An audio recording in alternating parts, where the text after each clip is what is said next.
The creeper is a very dangerous, unnatural force of nature. It's relentless in its pursuit for the objects of its desire. It's not going to stop coming after you or anyone else it wants to. Because once it has the scent of something it likes, it can't. It can't stop. It's an enigmatic creature surrounded by mystery and intrigue. It keeps many secrets. There's a big secret about the creeper's house of pain that nobody knows about. It's kept this secret for hundreds of years. Yet by our observations and a cool comment by @Cleveler932, really isn't a secret at all. It's actually very obvious and in plain sight. Here, come over here with me to this old pipe. I'll hold your feet and you can get a better look.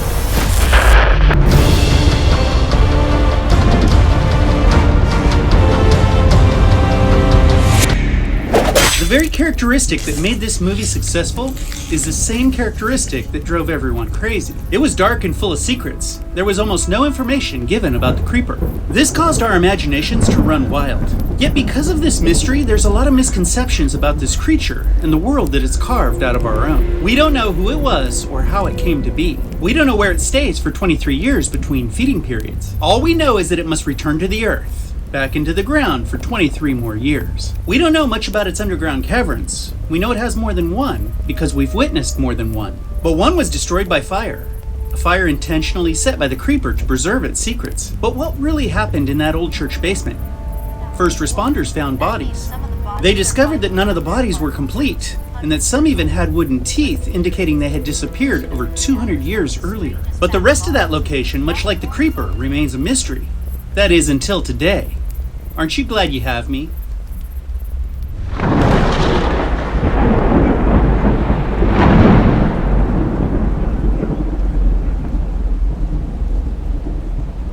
What did the creeper's underground cavern look like 200 years earlier? Although questionable based on the architecture, we'll assume the church was standing and the basement was below it. But in 1801, that church would have been new and in use. That means it wouldn't have been in use by the creeper. 200 years before Jeepers Creepers, the creeper didn't occupy the space under the old church. Now, that's significant for several reasons. The creepers existed among us for thousands of years, but the creeper's cavern under the old church has only been there a relatively short time. That's evidence that the creeper created a new location maybe less than 100 years ago, or even more recently. Not only that, but the decrepit old church basement that we saw hadn't been used in quite some time. How do we know? Because it was consumed in spiderwebs, dust, and debris. The factory at the end of Jeepers Creepers appeared to be lived in, was cleaner, and probably received more frequent use by the creature. But wait, that means it took the bodies of victims who lost their lives long ago and moved them to the church location when it claimed it. It's interesting, and it's also further proof that the creeper is active during its 23-year wait to eat. How would it be possible to create all the things it's created? Weapons, artwork, bodies, truck, traps, carvings, etc., hunt, and create elaborate underground condos, all in a 23-day period every 23 years. It's not possible. However, that's not why we're gathered here today, but we are getting closer.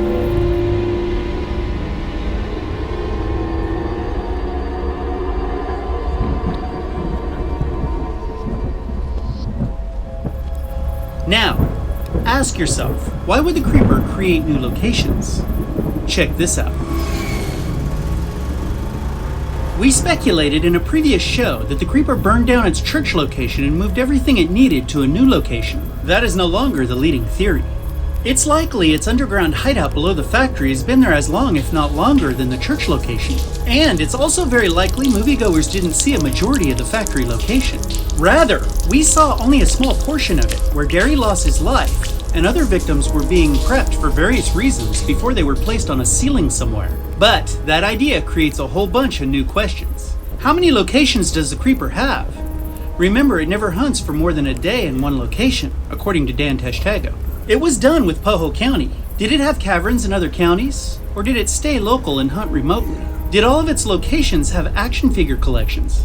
Did the creeper prep bodies in all of its locations? Or did it just prep bodies in one location and deliver them to other locations? We can't even get close to knowing the answers to all of these questions, but we do know information about one location. There's so much more to the story of the antique church, and more importantly, what lies beneath it. The House of Pain. Let's start with a name. You found its House of Pain.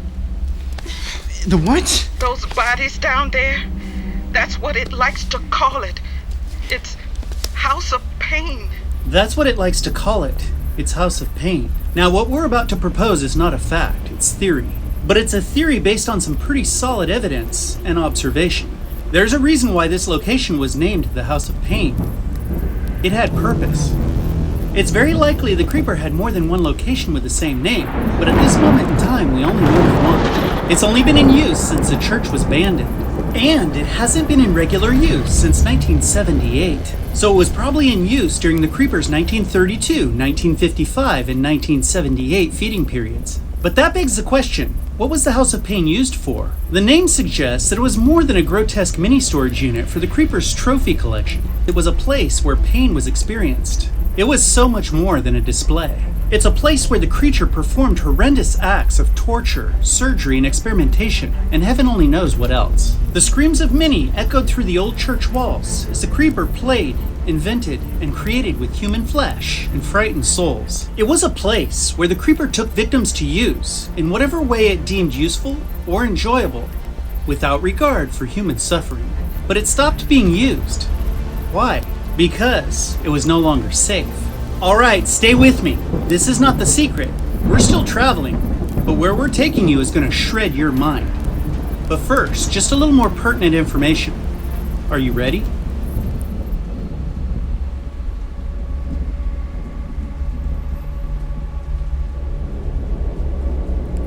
The House of Pain essentially moved. Sometime in or around 1978, the use of the old basement became a liability for the creeper. How do we know? That's easy. Spiderwebs would never survive a busy monster's evil activities where ghoulish progress was a daily event. The table in the House of Pain was relatively empty, with the exception of some dusty old bottles of nightmare juice and some leftover thread. There were no bodies propped up in the process of being used like there were at the factory. It was, for all intents and purposes, vacant. It's pretty clear that place wasn't being used during the creature's 2001 feeding period. It's likely the activity that happened at the church moved to the old meat factory. There were plenty of tools and weapons visible at that factory to indicate that bad things were happening there. The work area there wasn't overburdened with spiderwebs. It was vibrant and clean, characteristic of a well-used site. We also know that location was remote enough to be safe because Derry's screams filled the daytime air, yet no help came. Now, I can just feel the pent-up anxiety of those who are agonizing over my obvious omission. The creeper did dump bodies down that rancid old pipe. That's what initially caught the Jenner's attention to begin with. Of course it was using the old church. Welcome, we've arrived. Let me introduce you to something terrible. Something so terrible you couldn't imagine it, even in your worst nightmare. Fuck you, lady! The church was being used, but not to preserve bodies, build weapons, or carve beautiful, sick pieces of art. It was being used for something different. Well, two things really. Consider almost any dwelling, and imagine the size of one small room relative to the size of the entire structure. Jeepers Creepers moviegoers fell into, or rather we were all thrown into a room that the creeper uses for its creativity. Perhaps at one time it could have been considered the creeper's office. But why were uncomfortable guests so shallow-minded to believe they had witnessed everything there was to see at the House of Pain? This is where @Kleber932's comment enters the equation.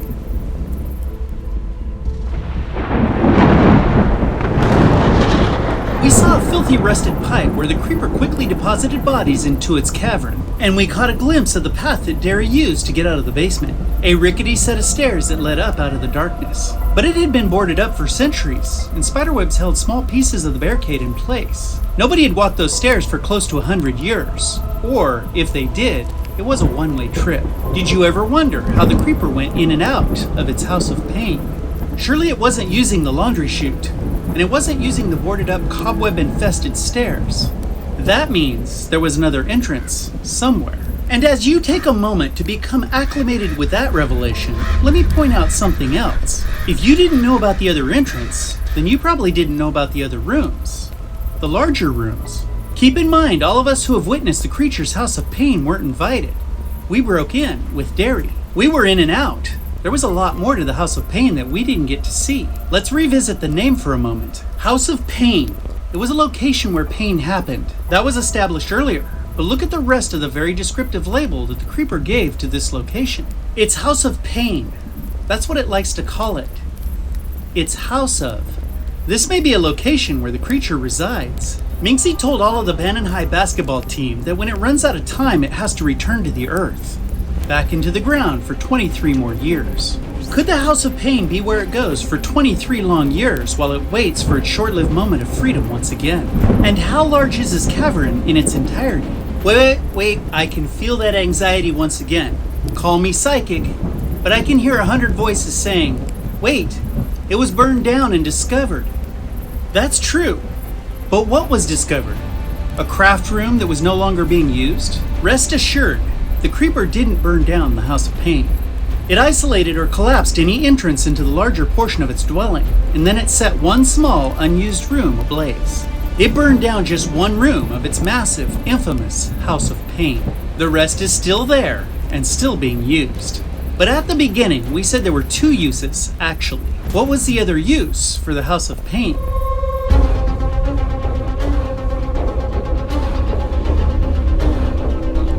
We believe it was being used as an intentional trigger. Think about it.